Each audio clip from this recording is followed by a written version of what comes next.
Alethea Felton, and welcome to the Power Transformation Podcast. If you're struggling in your life with self-sabotaging and negative thoughts that leave you feeling stuck and limit you from moving forward, I can help you. As a holistic health and empowerment coach, I help people identify, challenge, and conquer those thoughts in order to make simple and practical changes to improve overall wellness. Let's remove those limitations, for the time is now to create your power transformation. Hey y'all, welcome back to the Power Transformation Podcast. I am your host, Alethea Felton. I am so happy that you joined me today. We are in for such a special treat today with the guest that we have here on the Power Transformation Podcast. I am thoroughly excited about it because, this person is such a treasure trove full of knowledge, resources, authenticity, and so much more. So we're going to jump right into it with our affirmation. If you are new to the Power Transformation Podcast, I welcome you. And we begin with an affirmation so that we can break those self-sabotaging, limiting, and negative thoughts that are in our life so that we can truly be all that we are intended and purposed to be. So this is the affirmation. I will say it once, and then you say it after I do. I am a vision of good health and vitality. I am so happy today, y'all, to have Angela Billups on the Power Transformation Podcast. Listen, the reason why I'm so excited is, yes, she is an expert in her field, but Angela is a true sister friend. When I tell you about somebody who is just not a friend, but is like a sister to me, it is Angela. Angela, welcome. Hey, Lily. Girl, I'm so happy to have you.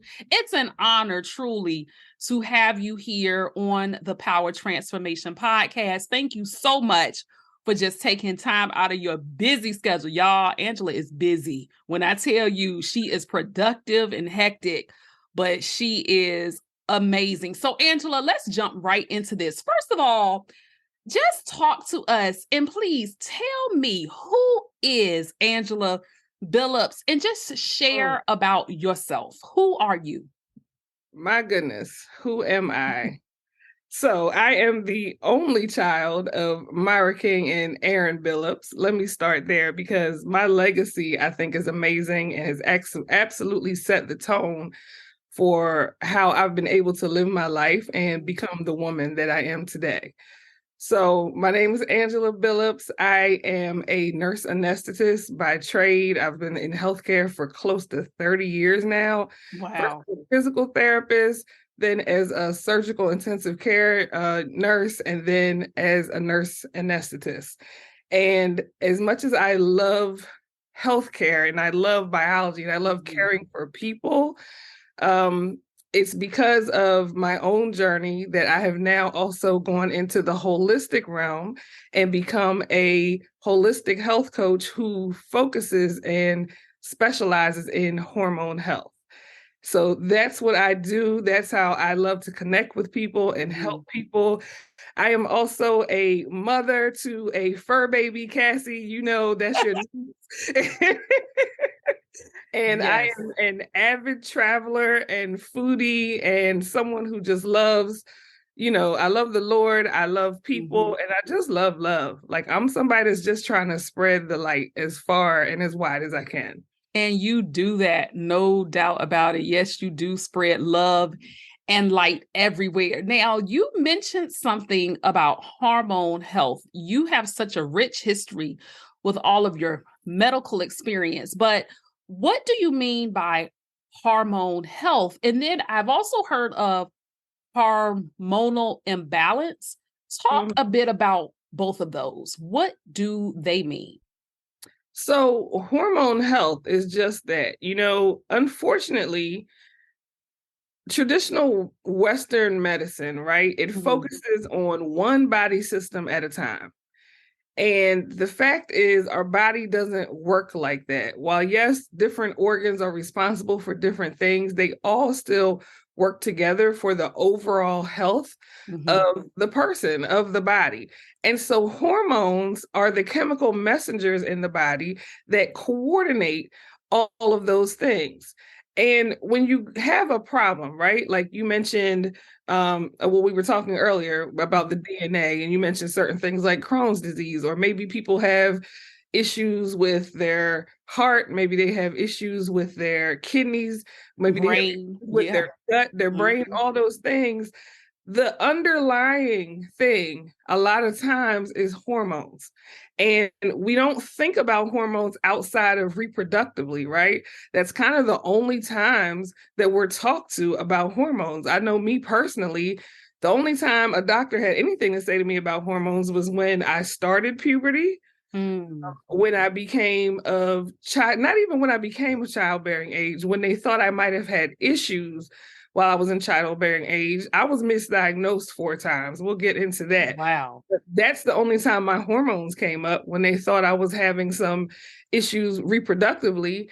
And then again, around menopause, right? When you get to perimenopause, menopause age, even though hormones are responsible for how our body functions throughout the lifespan, we only get talked to it in that reproductive sense. And so hormone health is talking about the balance of hormones, making sure you're supporting those hormones, making sure that you're living a lifestyle, that you're taking in nutrition and all those things that promotes the optimal functioning of our entire body. And so hormone imbalances refer to when we're not doing those things for whatever reason, right? Your hormones can get thrown out of whack. It's a delicate system. And even though our bodies are made to want to thrive and want to function, if we provide them with the right tools, they can easily be thrown out of whack. And so that's what hormone imbalances refer to, because once that happens, then that whole system of ebbs and flows and the communication happening like it should and the body functioning like it should, then that starts to not happen. So what does it look like? What does hormone imbalance look like specifically in women? So, and that's a good question. And I will say this, in people, period, women are my focus, right? Yes. Just because of my own story. But in people, period, hormone imbalances can look like things like fatigue, right? A lot of people struggle with low energy. And so they supplement with caffeine, they supplement with sugar. They find other ways to get their energy up. And a lot of times the cause of that can be a hormonal imbalance. Other things like even craving sugar or craving salts, things like insomnia, anxiety, depression, abdominal weight gain, especially weight gain that comes on fast and is not responsive to the things that you have tried in the past. Even if you're cutting calories and you're working out hard, most of the time that's due to a hormone imbalance. Things like brain fog. We blame so many things on aging, and it's not the fact that you've reached a certain age, it's the behaviors you're exhibiting at that age and what you've been exhibiting over the past 10, 20 years, right? Things like low libido, infertility, problems, even carrying pregnancy. There's so many things because, again, hormones control all these body functions. Exactly. Yeah, this is loaded. So look, let's put a pause there. We are definitely going to come back, but let's kind of rewind, going back a little bit to your own story and your own journey. Out of everything dealing with health, fitness, wellness, things that you are truly an expert in, Angela, what sparked your passion for hormonal health? How are you directly connected to this? Tell us about your journey with that. So, as I said, close to 30 years in healthcare, and this journey for me really came to a head, I would say, about 8, 9 years ago. I was let down by this medical system that I've been a part of for so long. Wow. And let me preface this by saying I've never thought it was a perfect system. When you're in the system, you truly are in a position to see, the good things as well as the things that can be improved upon. Mhm. And most of my career, I've worked in inner city hospitals, right? Level 1 trauma centers. So I've seen the disparities in healthcare that happen to minorities and people of lower socioeconomic status. And when I felt like some of those things were trickling down to me, who doesn't even fit in the lower socioeconomic status category, and someone who can advocate for myself as a person who has the medical knowledge, I still was not being helped by the system. And specifically, Wow. what I'll tell you is I had a period of about 3 months where my menstrual cycle did not stop. Oh my goodness. And it was heavy for 3 months. And so, I know stress and maybe I wasn't eating right and different things can affect it. So Mhm. first month, I kept an eye on it. But after a month, I did go to the doctor. So from the time I went to the doctor, over the next 2 months, I was told that I had fibroids and I didn't. Mm. I was told that I had a pituitary tumor and I didn't. Can you imagine? Really? Girl, yes. Oh And my. the doctor told me that. I said to him, you better be 1,000% sure. Because if you're telling me that I have a brain tumor and I have to tell my mother, who has one child, me, Mhm. that child has a brain tumor, nobody is going to be happy from this point forward. And so he was sure. He put me on a medication. What? Yeah, he did. And let me tell you, girl, intuition is something. And if I encourage people all the time, when you have a voice that's telling you that something isn't right, I don't care what kind of expert you're talking to, right? When something Mhm. inside of you is saying to you, you need to question this, you need to get second opinions, you need to do your own research, like real research, y'all. Not That's talking right. about Google search. Yeah. Girl, that's a whole other story because we love to say we doing And research we self-diagnose. straight to Dr. Google and get more confused than we were before we started. Yeah. But when you have that voice, you need to pay attention to it. And maybe you're not the person that can answer the questions, but you can go find somebody who can. And so the fibroid thing, I was doubtful of that. I have no symptoms. I had no pain. My periods weren't painful. I Mhm. just couldn't stop bleeding. I didn't Angela, briefly, can have. you explain to a person that might not know what are fibroids?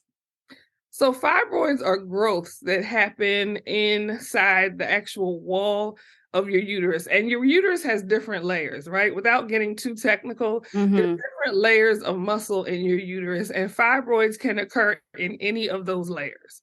And Okay. so they're big growths that happen, and they're like benign tumors. They're not cancerous. They can be different sizes. Mm. Things that you eat can cause you to have fibroids. Um, Stress can cause fibroids to be worse. Like there's some people have slow growing fibroids. They might be small and they're able to get them reversed, right? By Mhm. changing their diet or from getting certain procedures done. They may Mhm. be able to cut off the blood supply to those fibroids.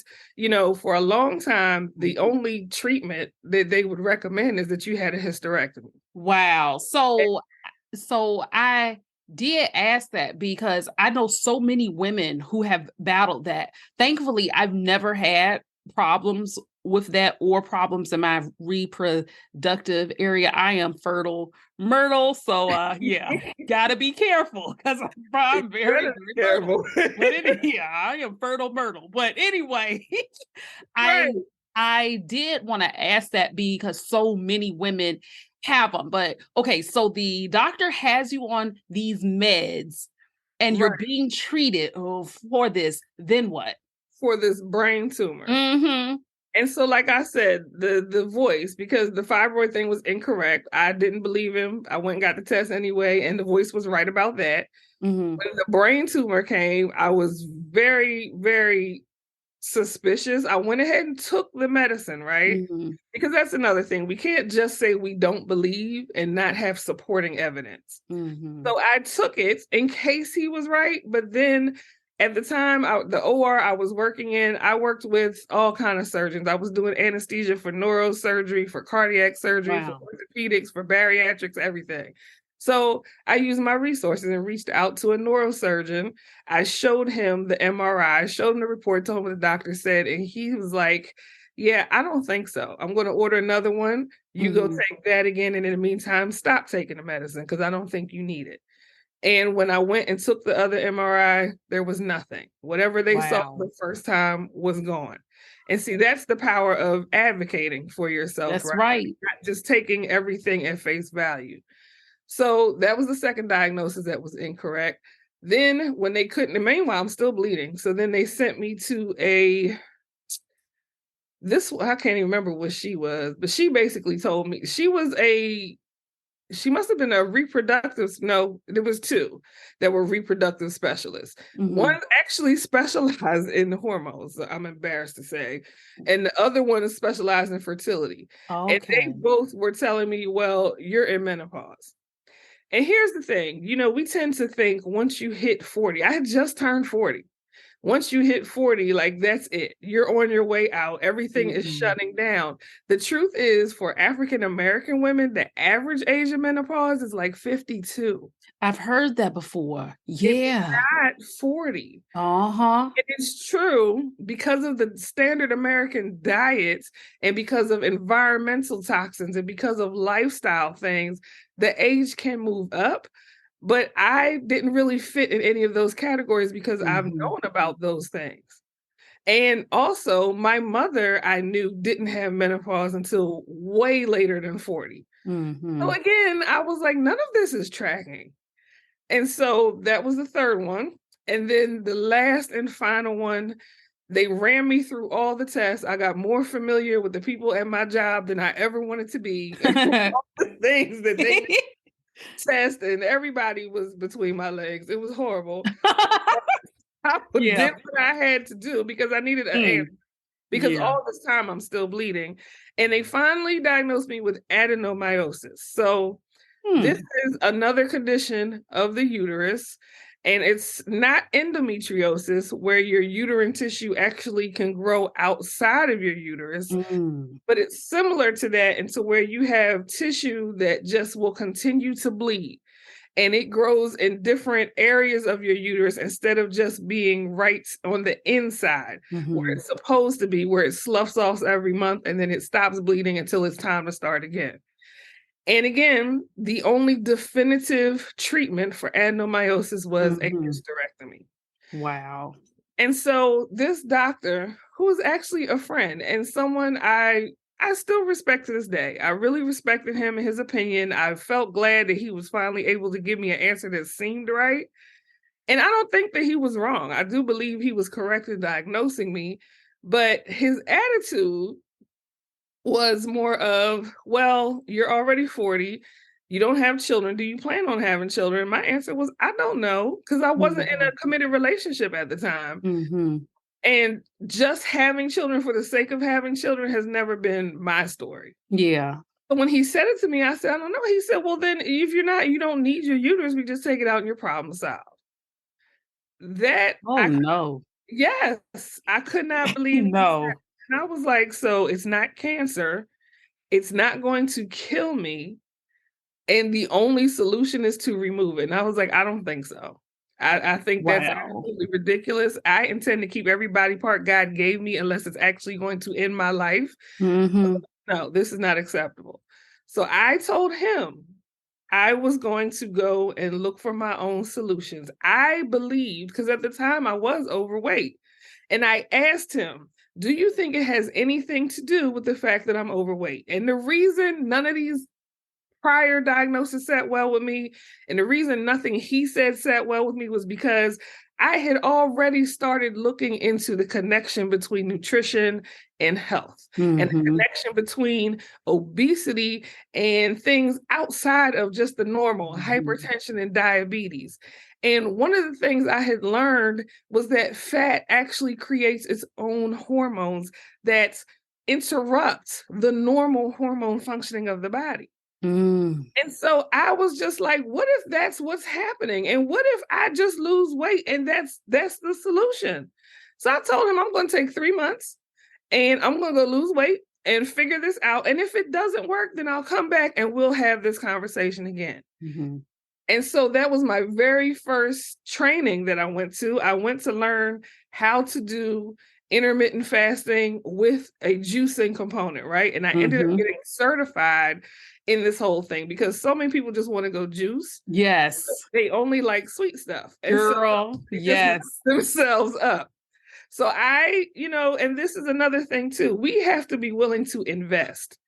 It's not enough to see one thing worked for somebody else. It's not enough to go Google a recipe and say, okay, I can do this for 10 days, because you need context. And if you haven't been trained to look at your own situation, to look at your own your own health profile, to look at your lifestyle, your diet, and then see how these quote unquote solutions fit, then you can miss the boat completely, which is what happens a lot with both intermittent fasting and juicing. So let me ask you this then, because you said when it comes to the juicing component of it, so many people go for the sweeter juices. This is a slight shift, but I want to ask you specifically, sweetness equals more sugars in your body. So how can I ask this? What is the connection between sugar consumption and hormonal imbalance? Oh, honey, everything. So again, hormones run your body. So insulin is what people know is affected by sugar. Guess what insulin is? It's a hormone. And it's not just any hormone. There are certain hormones in your body that are like master hormones. They don't only just do their function, but they control the function of other hormones downstream. Insulin is one of those big ones. And so insulin, when you have too much, you start to get into trouble with fat storage. You start to get into trouble with inflammation. And these are things that are all directly associated with that increased sugar intake that you're taking. It's not just you have to be worried about diabetes. Too much sugar and too much insulin is actually a stress on your body, which brings in the other big gun when it comes to hormones, and that's cortisol. It's your stress hormone. And when that thing goes crazy, now the inflammation is whole body, it's everywhere. Now you're really starting to get into, okay, we have to figure out what's the most important, right? Your body's always about survival. It's always about preservation of itself. So what do we need to focus on? We always need to focus on brain function. We always need to focus on heart function. So what do we not necessarily need? Reproduction. Right? Hormones start to get stolen from other functions in order to keep the main things going. And so this all begins with too much sugar. And that's the connection between the sugar, the insulin, which is causing the increased fat, especially in the abdomen or those areas like your thighs and your upper arm. A lot of that is hormonal fat. And honey, look, we had that fat in our thighs, especially in the Black and Latina community. And it's like, yeah, thick thighs save lives. However, right. them thick thighs is doing something else too. But I appreciate you saying about how people think insulin, they automatically think diabetes, like, oh, diabetes, but that's not necessarily the case. And then even with you talking about cortisol, now talk to me as if I was somebody that you didn't know and you're just trying to explain this. How can stress affect the hormones? Like, how does that happen? Stress hormones. How would you get me to see that they are both intertwined? People use stress as this word, like, oh, I'm so stressed out, but Mhm. stress affects the body. How Right. so, Angela, with hormones? And so you're right. People use stress as this overarching umbrella phrase, Uh-huh. right? And they don't even understand that there's more to it than what they think. A lot of people associate when you hear stress, they will understand that it can raise your blood pressure or it can cause a heart attack or maybe even a stroke. But that's pretty much what's associated with stress, none of all the other things. So this is how I would explain it to lay people, right? Most Mhm. people have heard of fight or flight. And this is something that has happened during evolution. As we, as humans have been in this world and we've had to survive back in Mhm. the day when we weren't living in cities and communities, when we were out there one on one in the wild with animals, right? Yes. This fight or flight situation is what would save our lives. And so our brains and our bodies are wired to respond this way. You have two nervous systems in your body, right? Well, you have more than two, but you have two main nervous systems that are controlled for kind of how the body functions on a daily basis. So you have a parasympathetic nervous system, which is your rest or digest nervous system. That's the one that's working in the background where we're not under any kind of threat, when stress is not taking over, Mhm. when we're just allowed to do what we do on a normal daily basis. And then you have your sympathetic nervous system, which is that fight or flight nervous system. Mhm. Well, here's the thing about the brain. It can't differentiate between levels of stress. Stress is stress. And once it starts, that sympathetic nervous system kicks in. Okay. So the stress can be running from a wild animal. It could be a lion chasing you if we still lived in the Kalahari Desert. Uh-huh. You know what I mean? If we Yes. were still out there one on one with these animals, it could literally be the lion or the bear chasing you, right? Or maybe if you're in the neighborhood, it could be that pit bull coming down the street after you. Even if it's that, I don't even like to demonize pit bulls because I have a Rottweiler. So maybe it's an ankle biter that's Mhm. chasing you down the street. Whatever the case may be, that stress is perceived by your body the exact same way the stress of being stuck in traffic is, right? When you have road Mhm. rage, when you have tension between you and a coworker or in your house, when you're stressed out Wow. about worrying about things that may be coming down the pike, bills, your kids, your family, your relationships. Stress is stress is stress as far as your body is concerned. And Mhm. so what it does is there's a whole cascade of hormones that get released when you are stressed out. Now, it's part of our survival and it's okay. Stress is a normal part of life. And Yes. in normal situations, you have stress, you have this response, and in a short amount of time, the stress goes away, the response reverses, and then you get back to your normal functioning. The way people's lives are set up now, unfortunately, we spend more time in the stressed side of things than we do in that rest and digest side of things. And Mhm. this is where lifestyle comes into play. This is Mhm. where food and diet comes into play. This is where environment comes into play because all of those things, physical, emotional, and environmental, all of those things play a role in the stress your body takes on. Exactly. Sugar is one of those things that is a physical stressor to you.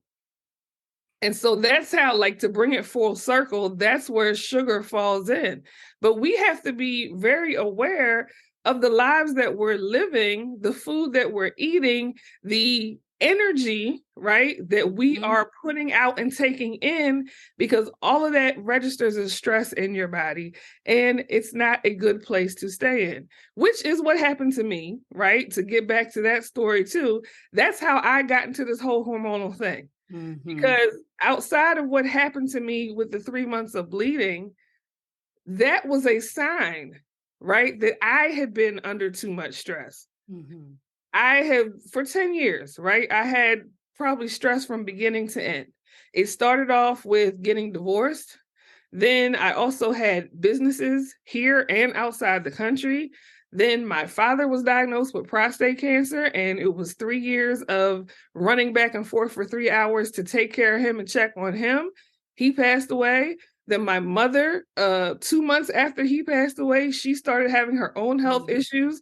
Then it was another year and a half of going back and forth to take care of her. She died unexpectedly. Then it was 3 years of me just being out of my mind because losing two parents in 18 months and then losing my mom unexpectedly, it just took me out of here.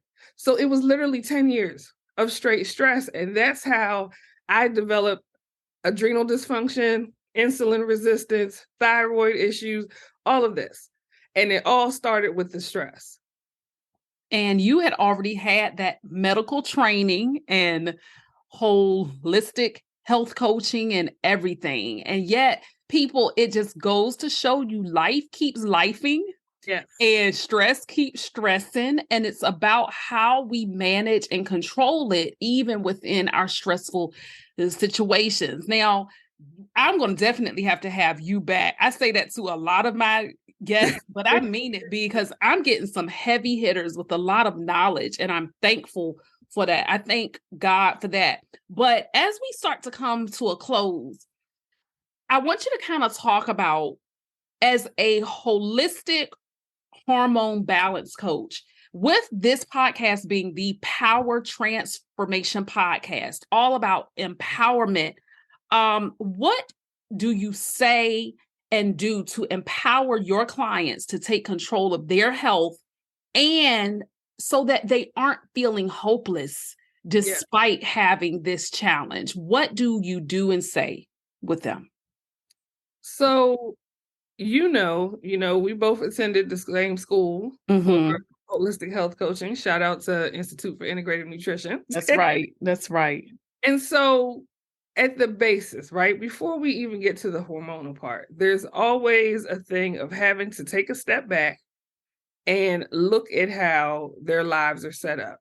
So that's one of the things. And another thing with hormones specifically is I love to let people know, because we demonize hormones. We feel like the hormones are against us, especially women. When we get to this perimenopausal, menopausal age, we just feel like the hormones are just, it's like, who sent you? Like, who's told you to take it out, right? And that's not the case. Hormones are doing what they're supposed to do. And that's very empowering, because once you understand how they function, and once you understand what they need, and you start to give it to them, guess what? They're going to come back. They're going to reset back to factory settings, and you're going to feel better. You're going to look better. You're going to think better. All the things are going to start working for you again. And so your lifestyle has a lot to do with it. Like I said, for me, mine was one of stress, right? Which is really the case for most people. And I wasn't employing any of the tools that I knew could help me not have the stress, because I was caught up in the moment, right? What I needed was my own health coach. That's what I needed. Because even though we have the information, sometimes you need the accountability, and yes, you do. Somebody to just put it in front of you. Yeah. Right? When you're lost in the sauce, even the obvious answers aren't obvious. And so I help people to unclutter, right, their mind, because all that stress is going on. They're in confusion. They're in chaos. So I get to come in from the outside and say, okay, listen, this is not the end of your story, right? Now you finally got to a point where you know that there's a problem, and we can actually start to dissect the different areas of your life and figure out where we need to start. Like, what's the first place? Because you'll find a lot of things, even with sugar, even though we're eating sugar and sugar is a problem, once we get into why you're eating the sugar, you know what I mean? Like, now we're starting to get into, are you stressed out? Right? Is this just a lifestyle choice that you're making because this was what you learned as a child and you never learned anything else? Is it your environment? Is it because the people around you? Is it your job and they always have donuts and stuff like that at work? Like, we really get to dig into the reason you're doing things. And once you have other options, that's when people start to be able to get free. They need the other options. They need the education. And at the end of the day, all things are possible. And we know that, right? So you feel like you're in a mess, but this mess, everything is fixable. Every single thing. There's nothing you can't get. If I was even admitted to the hospital where I worked. You want, like you said, well, we can talk about this story another time. If I could go from that hospital bed and blood transfusions and all of that to now being able to help empower other people and help them get their stuff together, everything is fixable. Everything is possible. So it's all good. And we'll probably have to talk in the future too about the power of advocacy, because one thing I would like to share is, I have said this time and time again, is that I am very thankful, and I don't take it lightly. I'm thankful to God that I am thriving right now in my life. And life is unpredictable. And I mean specifically with my health, because Angela has known me long enough to have seen me in dire straits health-wise. But she really, in this episode, if you've listened carefully, she has also touched on the power of advocacy and advocating for yourself. And that's one thing I can say is every time I was in the hospital, Angela would come as a friend / sister, but honey, she stayed on top of trying to find out what treatments I was on, had the doctors checked on me, what questions have I asked. She would give me lists of questions to ask at my appointments with doctors. And so in general, y'all, it's your life, okay? It's your life. You have got to learn to open your mouth, speak up, ask questions, and do not be afraid of asking the right questions.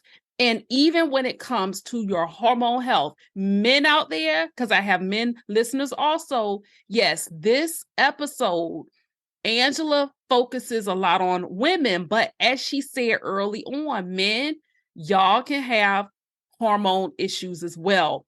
And it is so important to please follow up on that. Now, I can't just leave this without Angela dropping her contact info. You all, her platform on social media is so profound. She has so many resources. She has so many ways to connect. She has lots of followers, and I've seen her grow her following organically. That's what it's about. And taking her time to do so. It don't happen overnight. But how Angela, and I'm going to also put it in show notes, but everybody does not read that. How can people connect with you? Oh, thank you, Lily. I really appreciate that. And guess what? Yesterday, I hit 11,000 followers on Instagram. That's wonderful. That's great. Because that algorithm has been tripping for a while. Yeah. It finally, we got to 11,000. So I'm excited. That's good. Let's see. So my website, let's start there. Okay. That is Angela, Angela, Billups, BILLUPS.com. It's my name.com.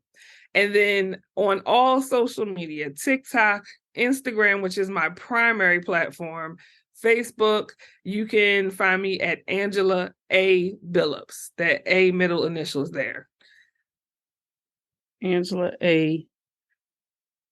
Billups. Okay. Yes. TikTok, Facebook, IG. Yep. Got there's Cassie. There was Cassie. Cassie with her bark. She said, "Mommy, you're taking too long." That's what she just said. Like, tell her about my Instagram. Oh my goodness. And I do like to kind of close out with more of a personal touch that none of my guests know that I'm going to do. But in terms of Angela, I have lost count of the years. I met her some years ago now through our church, Zion Church, where our pastor is Keith Battle.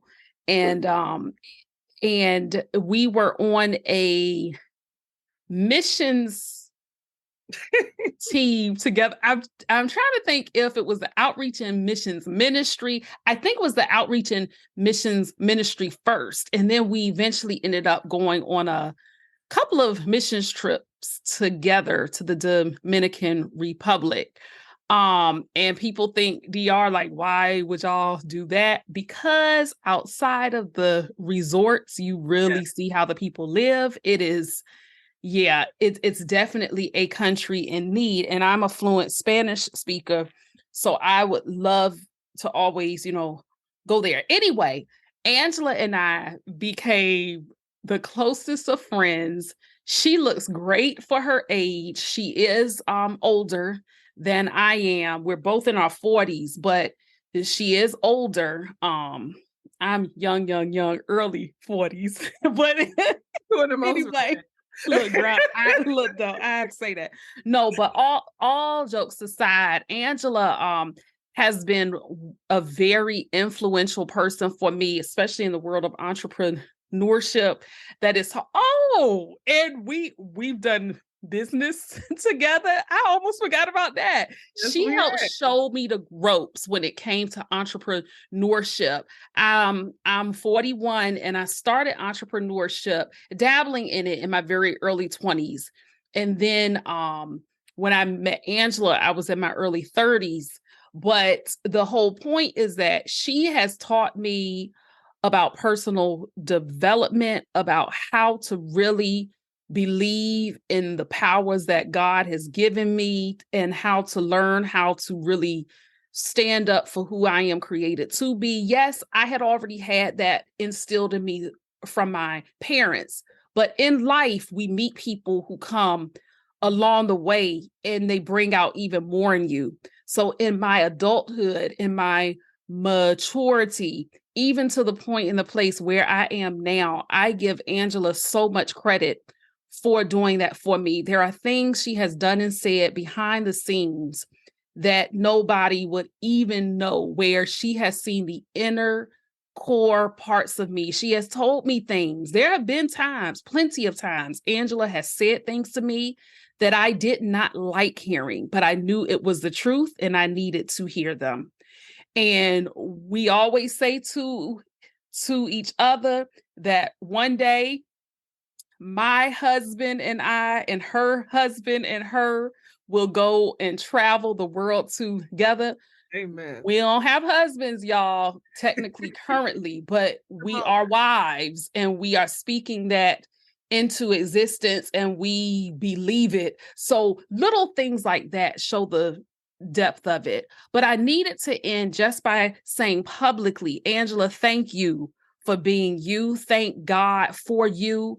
I thank you for loving me in my moments of the greatest need. I thank you for genuinely being my friend, not for what I had or have, but for who I am. I thank you for just not being with me, Lily, when it's popular or it's cool, because this pandemic showed me a lot about people, and I know everybody is in his or her own place, but the empowerment aspect, y'all, as I said here on the Power Transformation Podcast, taking these holistic practices, mind, body, spirit, and more, and literally tapping into the power from within, affirming who you are. Angela practices what she preaches. Angela, she epitomizes everything she stands on. And she not only keeps it for herself, but she pours it into others. And I am one of those recipients of such. And with wealth building, character building, and everything, she is that person. And I love you. And I thank you for taking time to be on my podcast today. Oh my God. Lily, really, I love you so much.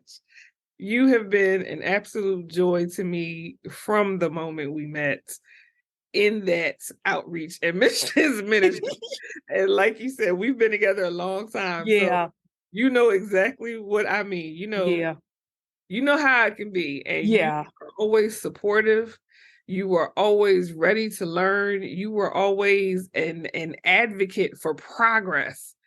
And I just love how open you've always been. even to those things that didn't feel good in the moments. Thank you. You know, you are my little sister and act like one as at times. But you have always come back to me and said, you know what? I just needed a moment. I thought about it and, you know, it feels better now. Angela, tough boy. Woo. She could be rough in a loving way, in a good way though. Seriously. And it's because, you know, I don't do it with everybody. You know, I was just having this conversation yesterday. You know, it's almost like a teacher, I guess. It's not even almost. That's probably most likely what I am for a lot of people. Yeah. But it's like teachers are a little more stern, a little harder on those that they see the most potential in. The same thing. I don't have that for everyone. And that's something I've learned over time. I have love for everybody. I have the best of, you know, hopes for everybody, but I've learned that my energy can't be for everybody. Wow. But you were one of those people where I was like, this is somebody who can take this and turn this into something and really apply it and grow through it.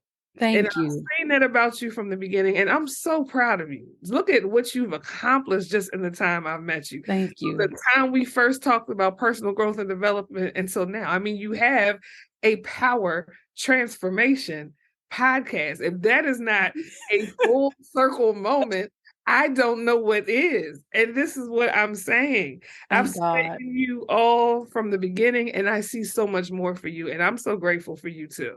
Oh, thank you. And on that note, y'all, oh my goodness, Angela, I love you. I love you too.